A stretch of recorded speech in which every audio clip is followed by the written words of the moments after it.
Hello, Sudeep. How are you? I'm good. How are you, Nish? I am doing well. So thanks for getting on the call. The one of the main things I wanted to do today was really to introduce you as our lead investor to everyone in our community, so that they get to know you and understand you from their perspective. So why don't we just get started? And Sure, yeah, let's do it. Yeah. So just tell us about, who is Sudeep, and where are you right now, Oof. and just a little bit about yourself. Thank you. First of all, Nichelle, really appreciate doing this, and even more than that, I'm really thankful for you showing your trust in me, allowing me to be the investor in your Absolutely, brilliant absolutely. organization. So with that, I do obviously I think I want to introduce myself a little bit. Look, I'm a normal guy who's doing normal things, raising family, spending time with my family, my wonderful wife, and my two beautiful kids. Yet I'm a person with a lot of passion, a lot of energy, and always looking for ways to, channel that. And it almost gets me going. But to kind of go back and pull myself back a little bit, I'm a kid from Nepal, just like you and a lot of Mhm. us are, born and raised in Nepal, and had a privilege of seeing the beautiful country that it is. My family, my parents still live there. And in at 17 years, I moved to the States, where I had the privilege of, completing my bachelor's and my master's. Studied there, and lived in the United States for almost 16, 17 years. Mhm. And during that period, got a wonderful opportunity to move to Australia, which is where I live now. I live in Sydney, Nice. Australia at the moment. And I love this country as well. And one of the reasons for such a move is, again, I'm a person who likes to explore. I'm always looking for new things, and that Nice. made me move to Australia. And here I am. Yeah. So, and as I said earlier, I have a wonderful partner, Trishma, my wife, and two wonderful kids. And we live in beautiful, sunny Sydney. Wow, that's quite a fascinating move. I've always been fascinated with, how you can live in, how you have grown up in Nepal for such a long time, come to the US as a teenager, finish a lot of things, your studies and your work and all of that in the US, and then kind of like get settled in the Australia, I guess. So, right. So it's such a nice transition, quite drastic to be honest, but it Oh, sounds tell me fun. about it. Tell me about it. Yeah, and look, I've moved around a lot as a kid because my dad was a public servant himself. So he got transferred from one district of Nepal to another district of Nepal, and then later on he started working in different parts of the world. So I had the privilege of actually moving around quite a bit. So that Mhm. actually kind of makes you comfortable, right? So Mhm. moving and getting settled in a new place is not too difficult for me. uh, but again, you need all the other things right, like you need the right partner who is open to Mhm. something like that, adventure like that, and almost that personality where you can adjust easily, Mhm. right? And I'm thankful to my parents who either knowingly or unknowingly gave that in me, right? So Yeah. I love new culture, new places, learning about it. So it's fascinating. That's amazing. That's amazing. I think one of the things all of our other investors would really want to know is, what does your work revolve around? So what do you do essentially? Yeah, no, that is that is also another journey, I would say. I never set out to do this, right? Like what I do Mm. today. I'm thankful I'm running a consulting company in Australia. At the moment, it's a firm based out of the US. And I run the APAC operation for them at the moment. But I never really set out to do this. I wanted to be a journalist, Wow, I in I early actually days. didn't know that. I actually didn't Yeah. know that you wanted to be a Well, yeah. journalist. Now, yeah. So I actually my I-20. All of us know what I-20 is, right? My Mhm. I-20 is for bachelor's in journalism.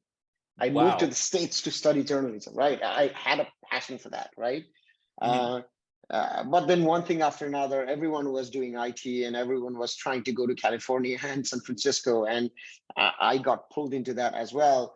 But I enjoyed it. Like it was Mhm. not out of, just the fact that, oh, there's something shiny out there in San Francisco or in the IT world. But I had a passion for it. My dad bought me my first computer when I was a little boy, right? Mm.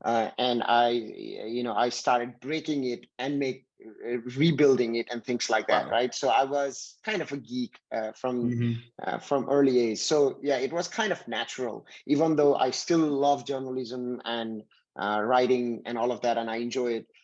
But I found passion in solving real world problem using digital technology. So yes, Mhm. today in my career, that's what I do, through my firm. Mhm. Perfect. Also, work is obviously one part of life, but what do you do outside of work? What do you enjoy? Oh, traveling is obviously my passion, and COVID definitely disrupted that quite a bit. But Hmm. man, I love traveling. I've traveled a lot, and I consider it as a privilege for me. I've had a fortunate experience of working in this world where I got to travel a lot, and then Hmm. thankfully got a partner who enjoyed that too. And so we've Hmm. traveled a lot. So that is one of my huge passion, which I continue to do even post COVID. But beyond that, usual things like, hanging out with your friends and Hmm. families. I'm a social butterfly. I don't like Hmm. being by myself. Um, so, that. But the biggest thing that I do, and I do have to talk about it, is I love cycling, right? Yep. Road Hmm. cycling is my passion, and I love it, and I do it like at least 3 to 4 times a week. I ride around 250 kilometers every week. 250 Wow. kilometers every week. Every Uh, week. every week I ride around That's 250 kilometers. Yeah. is that quite a lot? When No? you actually measure in terms of a road bike, it's not, right. Like if you ride Okay. 4 days a week and you do one ride that is 100 kilometers and then 3 rides around another 70 kilometers, you easily do that. Hmm. Yesterday I did 65 kilometers. On Sunday I'm going for we call it Grand Fondo, that is 100 Hmm. kilometers ride, right? So yeah, I Okay. mean, you can easily get to that point. You just have to Hmm. give a lot of commitment. So that means getting up at 4:30 a.m. and getting on the Absolutely. saddle at 5 a.m. and then, Hmm. be back home before the kids are awake, right? So all that, Yeah. but that's my absolute passion. I found joy in it. I found, some people find, swimming soothing. Some people find meditation, yoga soothing, running soothing. I find Hmm. cycling a way for me to meditate, right? So Yeah. that's my Absolutely. passion outside of work. Yep. Yeah, absolutely. Yeah, during COVID, I got into habit of running as well. So It's mine is brilliant. like every month I have to make like 100 kilometers. So 100 kilometers of running every single month, and that's kind of like the That's target. brilliant. That's And yeah, brilliant. I got my co-founder Pratik also running. So he runs even more than me now. He has already completed Oh, like two marathons, two half marathons right now. He's actually nice. prepping for his full marathon sometime soon. So that's Yeah, quite fascinating. yeah, funnily enough, I'm also training for this race that is in March 26th. Oh, nice. It is called Bobbin Head Classic. Hmm. It's one of the toughest race in Sydney. Wow. Um, How long is it? uh, it's 104 kilometers Okay. race. The distance is, yeah, 100 kilometers is not Hmm. easy. I mean, I said it almost if it's easy. It's not. It's tough. Um, uh, 50, 60, 70 is easy enough for us, Hmm. for me, who has been riding for a while now. But 100 kilometers is tough. But the race is different because the elevation is big, right? Oh. Hmm. It's around 2,300 meters in total Wow. elevation throughout 100 kilometers. That's a lot of climbing hills, right? Of course. Yeah. Imagine you climb Oh, two yeah. kilometers uphill. right? So that's Wow. that's a lot of climbing. So that's the biggest one. So I'm really training for that already, and yeah, on March 26th I will be doing that. Well, that's amazing. Well, the other main questions that I have for you today is kind of in terms of investments. So when was your introduction to, really investing? It could be anything, but, when did you start investing? Um, I don't think I have a really inspirational story around that. I've made a lot of trial and error in the Mm-hmm. past, and invested in things that hasn't absolutely worked out at all, and then some that has worked out, right? Mm-hmm. If I wanna go back a long way back, I made a long time ago when I was barely a teenager, the entrepreneurship on me was already there. I actually invested my own funds to build a software in Nepal to digitize citizenship documents for a particular district. Wow. Yeah. So, I had no idea about this. yeah. My dad is proud of it. Mm-hmm. He was the chief district officer of that district, and I Mm-hmm. invested my money, and I got a little bit of funding from my dad as well to build the software and kind of digitize. You know how it is in Nepal, right? Mm-hmm. Every single document is stored in SAP, and Absolutely. rats and mice Mm-hmm. and all of that destroy it. So that was my initial, not just investment, but introduction to entrepreneurship and all of that, right? And since then, I've done lots of tinkered around with lots of tiny little things here and there. Invested a lot of time in entrepreneurship, like the company that I work for right now. Mm-hmm. Um, uh, but yeah, so that's a journey. I don't really have an inspirational one. However, I have, invested significant amount of money in normal channel of investment, Mm-hmm. be it in the market or a little bit in cryptocurrency area as well. So Mm-hmm. I've tried to diversify a little Yeah. bit here and there. Mm-hmm. Uh, so that, yeah, I suppose that's the story Mm-hmm. when it comes to investment. But this one for Nepal Tea Mm-hmm. Collective is a completely different mindset for me. Mm-hmm. I've always wanted to invest in organization with purpose, Mm-hmm. Mm-hmm. right? And this investment, for me, again, as I said in the beginning, is not just a privilege and opportunity, but also um, uh, something that lets me sleep good at night, right? Mm-hmm. And there are a couple of reasons why did I make the choice, and that's probably leading into next set of conversation. But why did Exactly. I? Yeah. Yeah, Mm-hmm. why did I make the choice of investing in Nepal Tea Collective? My philosophy has always been about investment in people, first of all, right? You Mm-hmm. don't invest your money in product or offerings or all of that. Yes, you kind of do, but more than that, your priority has Mm-hmm. to be who is the person or who are the group of people that are actually Mm-hmm. creating that outcome. And that was very important for me. And when I met you and your team, Mm-hmm. um, I was immediately inspired by it, right? And Mm-hmm. um, and there was a great alignment for me, and that's number Mm-hmm. one, right? Like why I decided to make investment. Second, that's a little bit of a patriotism me in towards Nepal. I wanted to do something for Nepal, right? and Absolutely. Yeah. and a lot of time, Mm-hmm. we do a lot of charity work, and give money here, give money there, all of Mm-hmm. that. That's the normal things that we do in Nepal. Mm-hmm. Not to say that there are not a lot of entrepreneurs. There are a lot of entrepreneurs in Nepal, but those are the things that I've done in the past. This Sure. one is Mm-hmm. different because this money, that investment is obviously um, hopefully for a good future for Nepal Tea Collective and for myself, but at the same time, creating impact for the farmers and the growers and the community in Nepal, right? And that was a second important thing for me: the impact that it creates in the community that that I care about, that I'm passionate about, right? And and third thing on why I decided to do this, and this is very important, is more often than not in today's world, if you look at the IT sector or any startup, right?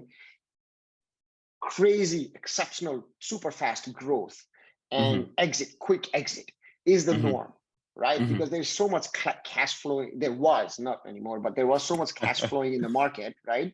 That was what everyone wanted to do. Every entrepreneur aspired for, and every VC wanted that outcome, right? Yeah.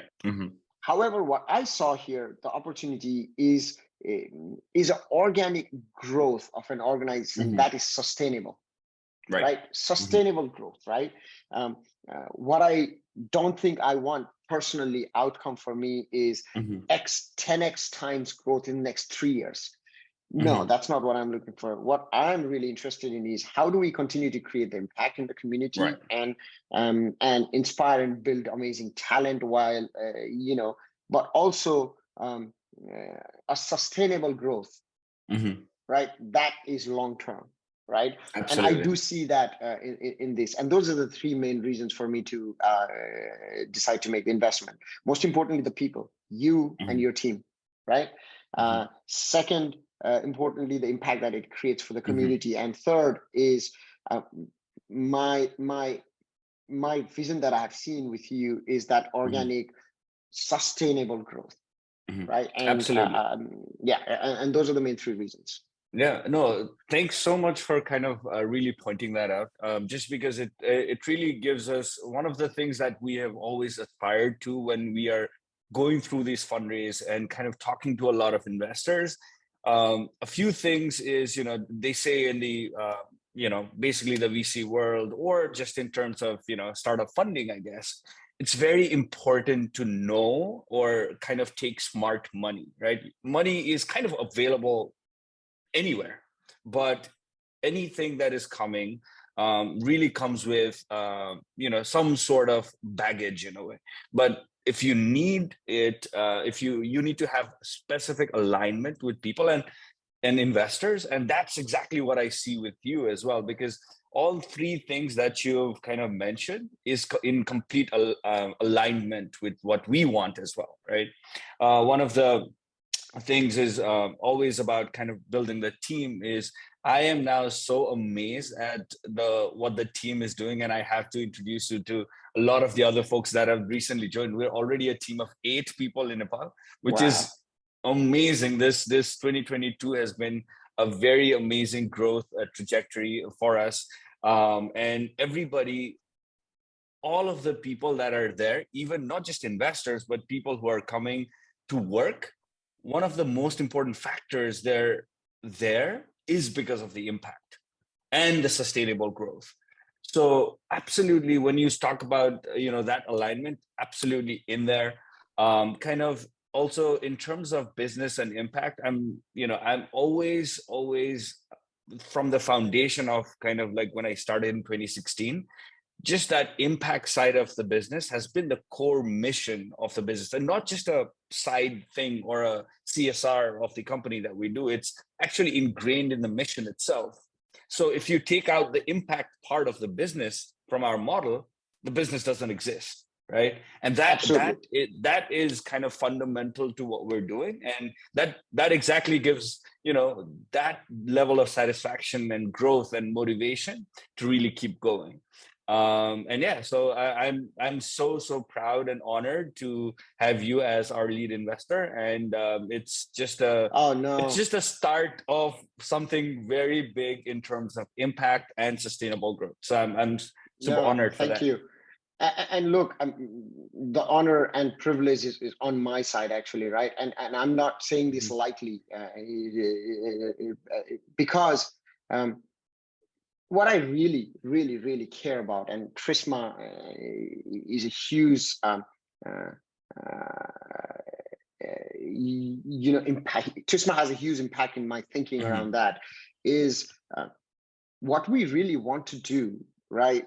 Is to continue to be there for our community in a way that it is not just making short-term impact for them through charities or other CSR activities, but create a way for them to create improve their lives, create livelihoods, right?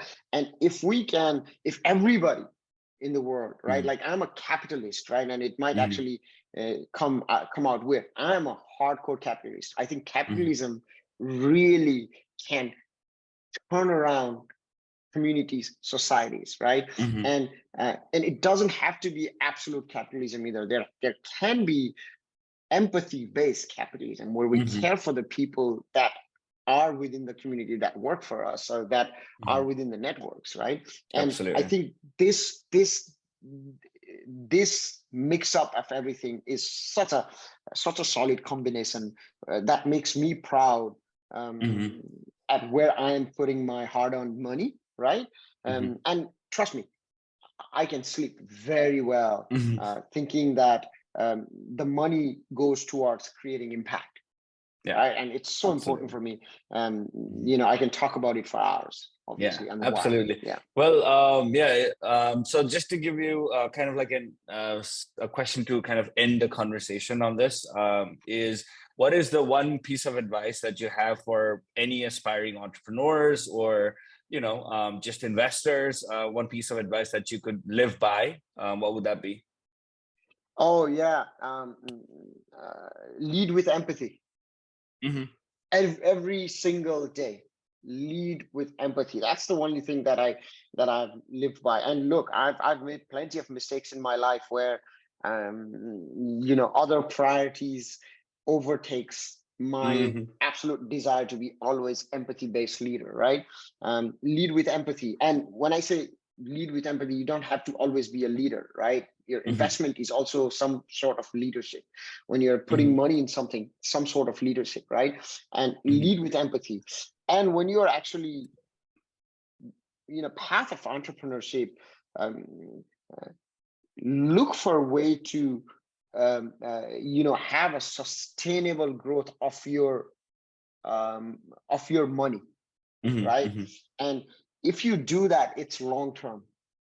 Absolutely. Right? And it may not be in billions of dollars. It may mean maybe in millions, right? And these are all hypothetical numbers, but it's sustainable, right? And always follow that sustainable growth track as an entrepreneur and look for ways to build your business for long-term sustainability versus short-term gains.